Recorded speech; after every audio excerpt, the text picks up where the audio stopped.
Bonjour, bienvenue sur Comment fait-on, heureux de vous retrouver pour une nouvelle recette. Aujourd'hui, je vous propose de réaliser avec moi un cake salé au maquereau. Oui, vous avez bien entendu, au maquereau. Vous allez voir, c'est très simple à faire et c'est un petit délice. Ça peut être utilisé comme entrée, mais également pour l'apéro en faisant des portions plus petites. Mais je vous explique tout ça sur la vidéo. Donc si cela vous intéresse, suivez-moi, c'est parti.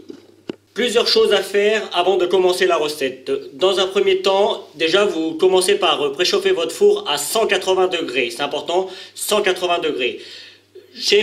Comme j'ai mis le lait dans un verre, je l'ai mis au micro-ondes 1 minute à chaleur maximum, de façon que le lait soit tiède. Vous pourriez mettre le lait dans une petite casserole. Il ne faut pas qu'il arrive à ébullition, hein. Il faut juste qu'il soit chaud. Après, même si le lait était froid, ça marcherait aussi, mais ça aide pour diluer l'ensemble avec la farine. Vous allez voir, vous allez comprendre. Et puis, vous hachez grossièrement le persil. Sachez que le persil peut être remplacé par de la ciboulette. Donc si vous avez de la ciboulette et que vous préférez la ciboulette, vous pouvez remplacer le persil par la ciboulette. Et enfin, le maquereau, vous l'émiettez bien comme il faut. Tout ça, vous préparez ça avant la recette, hein, avant de commencer, que tout soit prêt. Alors évidemment, le maquereau, moi je l'ai pris en boîte, hein, du maquereau nature, c'est important.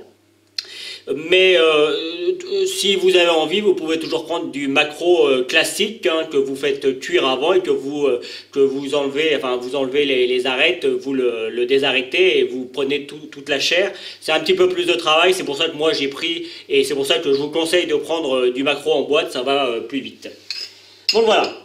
Donc, dans un premier temps, une dernière chose également, pour ma part, l'huile que j'utilise c'est de l'huile de colza, mais vous pourriez la remplacer par de l'huile d'olive. Moi je ne mets pas d'huile d'olive parce que c'est simplement une question personnelle, j'ai du mal un petit peu à la digérer. Voilà, après on est tous un petit peu différents, donc du coup je préfère l'huile de colza.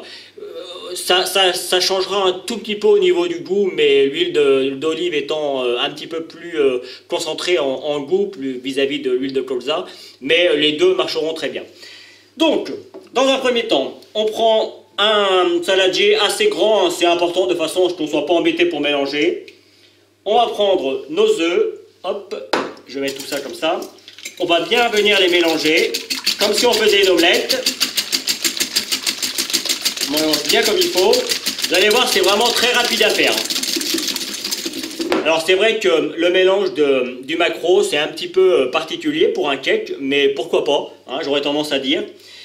On va prendre maintenant la farine, j'ai rajouté également la levure chimique, et on va venir mélanger la farine. Alors vous voyez, je ne mets pas toute la farine d'un coup pour éviter les grumeaux. J'en mets un petit peu, je mélange, et puis vous voyez, je viens bien chercher sur les bords. Alors je ne vais pas faire toute la vidéo comme ça, hein, vous avez compris le principe. J'en mets un petit peu dans mon plat, je commence par le milieu, et puis après, je viens gratter sur les bords. Et ainsi de suite, jusqu'à ce que toute la farine soit incorporée. Une fois que l'ensemble est bien mélangé, alors c'est un petit peu ferme, hein, c'est tout à fait normal, parce que maintenant on va rajouter le liquide. On va rajouter dans un premier temps le lait tiède. Là je mets tout, c'est juste que quand on va commencer à mélanger, on va y aller doucement. Si vous préférez y aller par petite dose, libre à vous. Moi j'aime bien faire comme ça.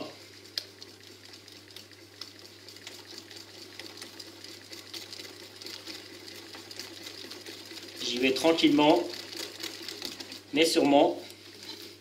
On vient bien sur les côtés.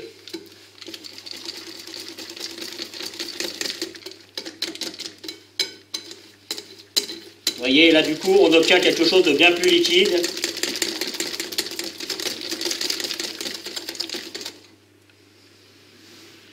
Ça pourrait ressembler un petit peu à un gâteau yaourt. On va rajouter maintenant l'huile.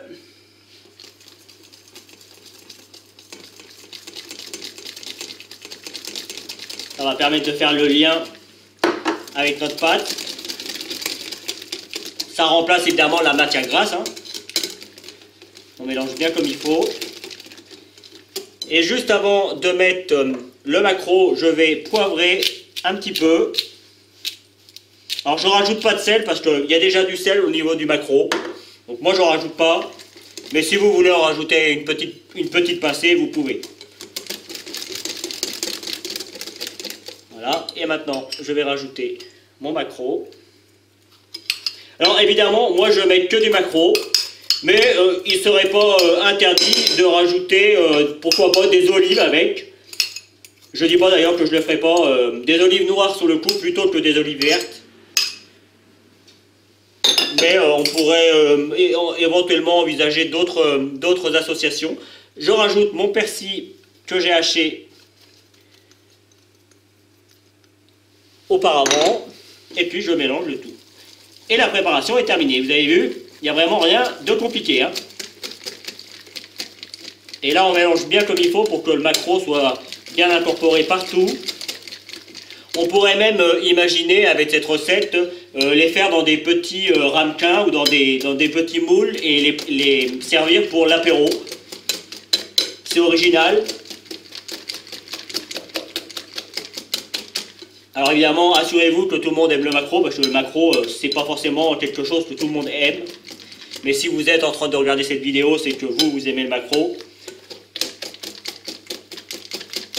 Voilà. Il ne nous reste plus qu'à mettre tout ça dans notre petit moule et à mettre au four.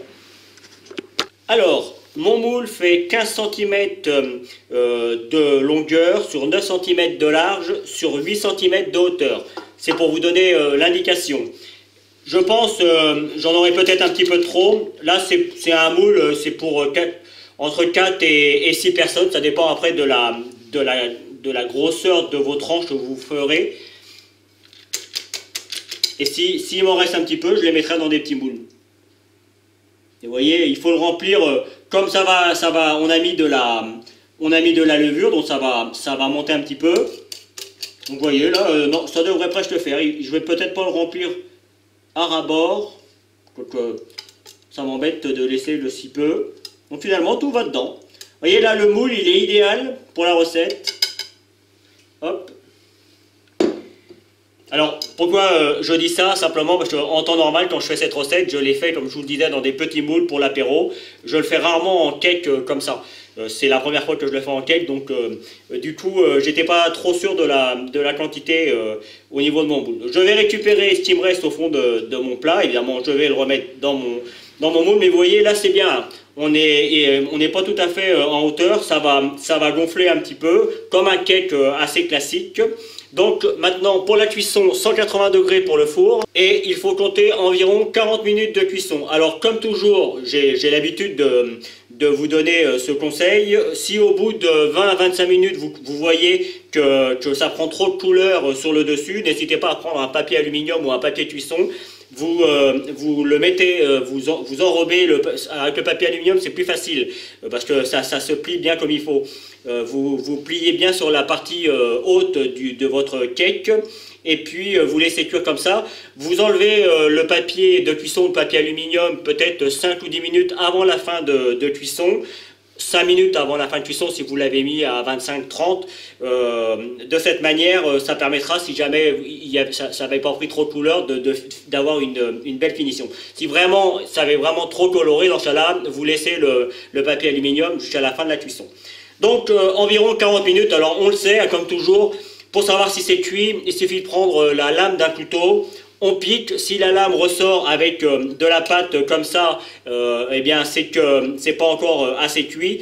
Si la lame du couteau ressort toute sec, juste imbibée d'un petit peu d'huile, souvent quand c'est bien cuit, la lame du couteau ressort un petit peu huileuse, et là vous pouvez être sûr que c'est parfait, c'est cuit. Donc c'est parti. Et voici le résultat final. Alors, 2 infos à vous donner. La première, c'est que la cuisson a été, pour ma part, de 45 minutes. Au bout de 20-25 minutes, j'ai mis un papier aluminium, parce que ça commençait à prendre un petit peu de couleur, et je l'ai enlevé 5 minutes avant la fin de la cuisson, comme je vous l'ai expliqué. J'aurais pu le laisser cuire un petit peu plus longtemps, mais moi, j'aime bien le petit côté un petit peu pâteux, comme ça, là, vous voyez, dessus.